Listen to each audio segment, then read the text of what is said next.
Just when you thought Syria might finally catch a break, the country is back in the headlines for all the wrong reasons. Fresh violence has erupted in the south, Israel is launching airstrikes on Damascus, and the fragile peace that many hoped would follow the end of the Assad era is looking very shaky. After deadly clashes between militias claimed at least 350 lives in Suwayda province, Israel decided to get involved. On July 15th, Israeli forces launched airstrikes claiming they were protecting the Druze minority and targeting Syrian government forces they accused of attacking them. The next day, they dramatically escalated, hitting Syria's Ministry of Defense and army headquarters right in the capital, Damascus.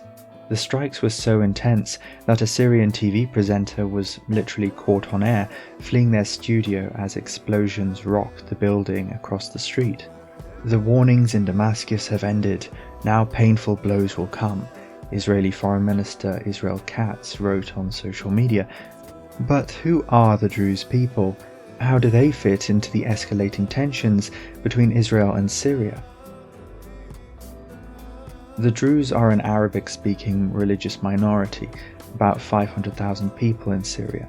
They practice an offshoot of Shia Islam with their own distinct beliefs. Throughout Syria's history, the small Druze minority have played an important role. In 1925, they launched the Great Syrian Revolt, defeating the French in battle and securing their independence. In the 1950s, they experienced a wave of government persecution, and Druze living in the Golan Heights came under the control of Israel. During the 14-year civil war, the Druze essentially governed themselves through local militias in southern Syria. They were also targeted by Islamist rebels.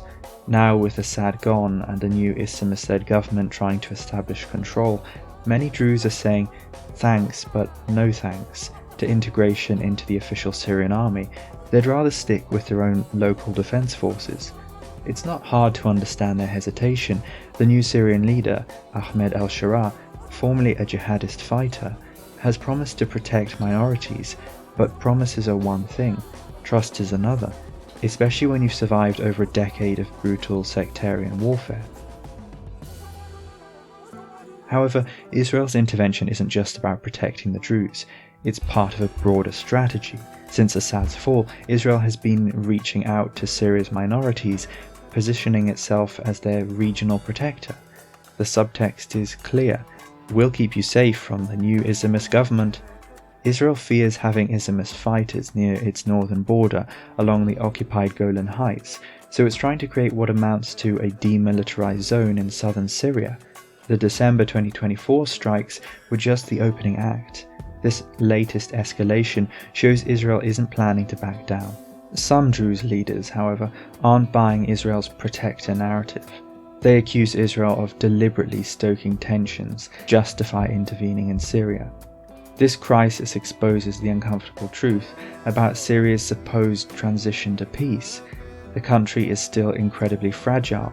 The new government under al-Sharaa is trying to expand the central state's power, but it's facing resistance from minorities who don't trust Islamist rule, as well as continued Israeli military presence. The violence in Suwayda isn't happening in isolation. It follows clashes between Druze fighters and Syrian security forces in April and May, and earlier violence against the Alawite minority in coastal provinces in March. Unfortunately for the Druze, they are now caught in a buffer zone between the Syrian and Israeli militaries. Their local conflicts are now connected to international ones. When that happens, there is usually an inflow of resources and weapons, as well as an escalation of tensions. The group that stands to lose the most is not the Israeli or Syrian governments, it's the Druze themselves. Hi, it's Arthur. Thanks for watching this video. If you enjoyed it, please like and subscribe. Thanks.